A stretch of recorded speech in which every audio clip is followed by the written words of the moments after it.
It's science fair time on the starship Voyager, something that American TV has taught me is inevitable if you have more than 4 children in the same place at one time. Gin and Tonic have cloned potatoes, so I guess we're going to lean heavily into the twin thing in the future. Mazati's cultivated a phosphorescent ant farm, though the talk of drones and queens gives Janeway cause for concern. Seven explains by saying she didn't want to discourage Mazati's individuality. It's a subtle swipe at Chakotay, who gave her this exact advice last episode, and will give points to whoever wrote it. Naomi's made a model of her dad's homeworld, complete with terrain-accurate simulation of atmospheric conditions, which is impressive even without considering that she's 4 years old. Ramrod's gone one better and designed a gizmo to plug into Voyager's scanners and help them find wormholes, hopefully to get home quicker. Janeway's impressed, and as she and Seven walk away, they discuss his future. Seven says he wants to be posted to astrometrics, but Janeway tells her this won't be possible. You see, we found his parents. He's going home. Seven joins him in astrometrics later to share the news, but bottles it when seeing how enthusiastic he is for the work he's doing, and instead tells him it's time for bed. Maybe knowing more about his people will help, and she goes to Janeway to request data on them. Ostensibly, anyway, the real reason is to put it off a little longer and maybe get some advice. Janeway guesses that Seven hasn't told Ramrod yet, and that her own investment may be playing a part despite her denials. She tells Seven to help him in the same way she helped him adapt to leaving the Borg, which isn't advice at all when you stop to think about it, but sounds close enough to convince Seven. Seven's interpretation of this advice is to be blunt with him. She returns to her cargo bay, which is worth pointing out she now shares with 4 other people when we have rooms to spare, by the way, and finds Ramrod still working when he should be recharging. It's fair to say the news that they found his parents doesn't spark a flood of joy, which is hardly surprising as he doesn't even remember them. Even better, they're a planet of farmers and have minimal space capability, meaning his newfound interest will be going straight down the shitter. It's clear he's not impressed as he walks away to recharge. Having so much to absorb all at once is not ideal, but events have made it necessary as we arrive at his home planet the following morning. It's a bit of a mess, according to Tuvok, sparsely populated and bearing the wounds of multiple Borg attacks. Being right next to the arsehole of a Borg transwarp pipe probably doesn't help.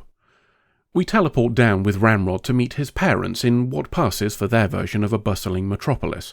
Ramrod's mum and dad introduce themselves, and some others who could be extended family or just part of the dating pool. In so small a settlement, they could be both. Ramrod's mum struggles with the concept of personal space and tries to touch his facial augmentations. Ramrod reacts to strangers trying to rub him about as well as you'd expect, and requests to return to Voyager. Families, eh? Janeway's invited Ramrod's parents aboard Voyager to try and make this easier. Unfortunately, she didn't explain her logic to Seven, and during their meeting, she points out all of the problems, flaws, and inadequacies of this settlement, and them in particular. It's to protect Ramrod, of course, and she wouldn't be content leaving him even if this was a utopia surrounded by impenetrable shields, but the colony's unwillingness to relocate from a dangerous position certainly isn't convincing Seven. So much so that Janeway's forced to tell her to leave and suggest that Ramrod's parents hang around for a while. Maybe getting to know their son will be easier in a place he knows. With them placated, it's time to sort out the Seven problem. The argument is as predictable as it is inevitable, but Seven surprises Janeway by admitting that her behaviour is likely influenced by the animosity she feels towards her own parents. She may not be objective, but that doesn't mean she's wrong, and handing someone over to people who live in constant danger just because of biology is a pretty flimsy argument. Ultimately, though, they seem to agree that the decision should be Ramrod's. And that decision needs to be informed, which means seeing his parents' side of the story. He's initially frosty at the meal on Voyager, but warms a little to food from his childhood, so much so that he's willing to revisit the surface and learn more. It may be a bit of a shithole, but they've got some quite advanced DNA tech to make plants that can grow here. Okay, it's not a high-tech starship like Voyager, but there is enough here to keep a scientific mind like his busy. A little time with his dad is sufficient to convince him to stay for a night and see how things might work for him here. Seven does a poor job of hiding her disapproval, but invites Ramrod's dad back to Voyager to give him a portable charger so that Ramrod can have a kip outside of a Borg alcove. While he's there, they talk about how Ramrod was taken. His people have tried to keep a low profile from the Borg, hiding their technology and progress, but weren't always successful and got raided by some curious robo-bastards. Ramrod was one of those taken. Maybe his admission of feeling guilt makes Seven warm a little, or maybe it's knowing that they've improved at hiding their tech, but the result is that she's not quite so hostile towards him by the end of their conversation. Probably just as well, really, as Ramrod has decided to stay with his parents. Seven takes the news a little better than she did when the doc told her he was leaving earlier in the season, so maybe she's had time to reflect on how she handled that. We're providing him with a tablet packed with educational data and a telescope. I'd probably have offered a replicator myself, what with the inhospitable planet and all, but what do I know?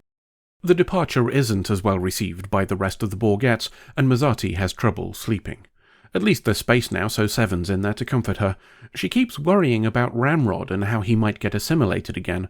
Okay, the Borg might not go to the planet, but what if he's on a ship like he was last time? Hello, that's not right. Except, yes, it is. Mazzati remembers and quotes the log of his assimilation, in which case, why did Ramrod's dad say he was taken from the surface? Shit's not adding up, and Seven brings the new data to Janeway, or Janeway to the new data if we're being precise. She's checked the logs of the D6 our Borgettes were aboard, and they confirm Mazzati's claim. They also say there was no Borg attack 4 years ago, which is when Ramrod's dad says he was taken. The last incursion was just a single year ago. Janeway's still not swayed until Seven makes a personal plea to her. She knows she's not being impartial, but what's the harm in going back to check? A day or two's progress? They wasted more time than that having shore leave on the martial arts planet back in Sunkotsa. It's probably a wise choice too. Back on the planet, Ramrod's mum and dad are arguing over him. To be specific, they're arguing about losing Ramrod again and how it'll be harder if they wait, and I've just realised where this is going. The Borg on that ship all died of a virus, didn't they? And this planet has advanced DNA fuckery tech. And Ramrod was grabbed in a nice, tasty ship, the sort of thing to deliberately draw attention. Oh dear. Ramrod returns from playing a game with his new/old friends/family, and his parents welcome him home by ramming a needle into his neck. Families, eh? Voyager's back, and we have some questions.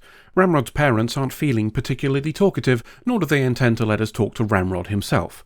Hardly surprising, as scans tell us he's not there anymore. He's on the ship, Seven just noticed, the one that's flying towards the Borg transwarp pipe while broadcasting a "please come and assimilate me" signal.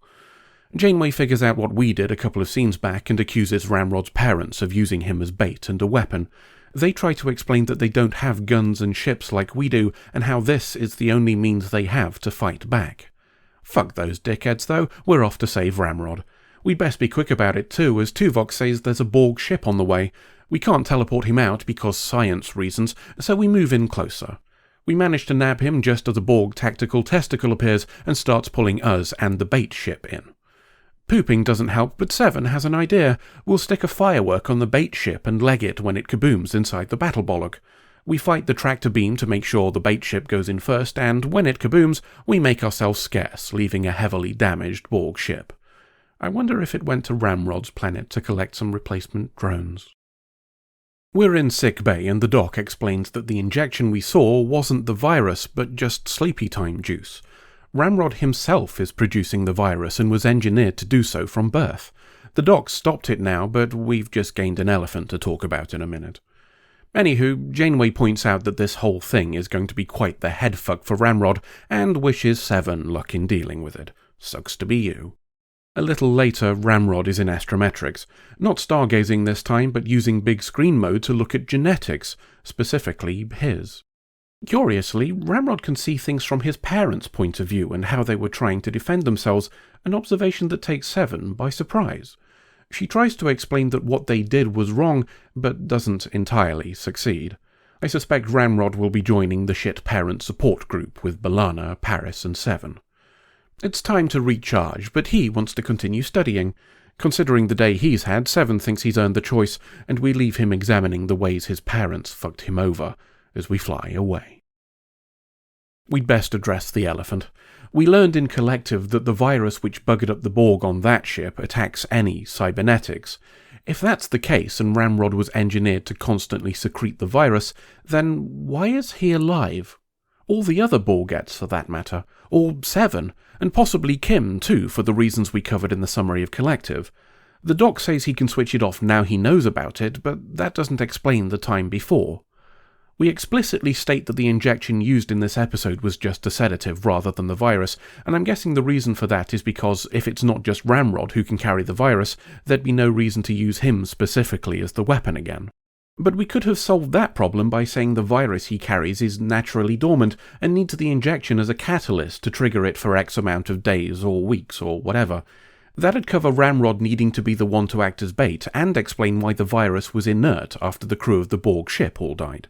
Instead, they've retconned in a plot hole by saying it was constant. Right, that's enough whining. Let's turn to a line from Seven. I'm not prepared to return Icheb to parents who may be as careless as my own. We've touched on this before a few times. In fact, we did so in the summary of the last episode. To say Seven's feelings towards her parents are complicated would be an understatement, but there's certainly progress on show by accepting that she was failed by them, and knowing that this would cloud her objectivity with regards to Ramrod's parents. That might also explain another line she gives, after my parents were assimilated, I never saw them again. We know this to not be true. Her father, in drone form, was with the Borg Queen and we saw him there. If we're being honest, that's probably just a continuity oversight in the script, but like all things here, we're going to overthink it anyway. There are two alternatives I can see besides the writers making an error.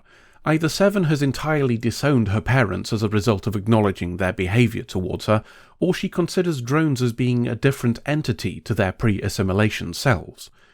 There's evidence to support both conclusions.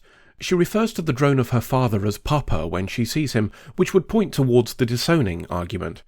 But that could have been a shock reaction in the moment, a regression to her childhood memories, just as we saw in the episode Raven. Conversely, that she does not consider herself to be Annika Hansen and insists on being called Seven suggests the latter conclusion, that she sees drones as separate to their former selves. If she doesn't view herself as the same person, it's logical to assume that would be her opinion of others, too. That has counter-arguments as well, though. As we theorised before, her own rejection of her past self may be tied into the feelings of fear and helplessness associated with it.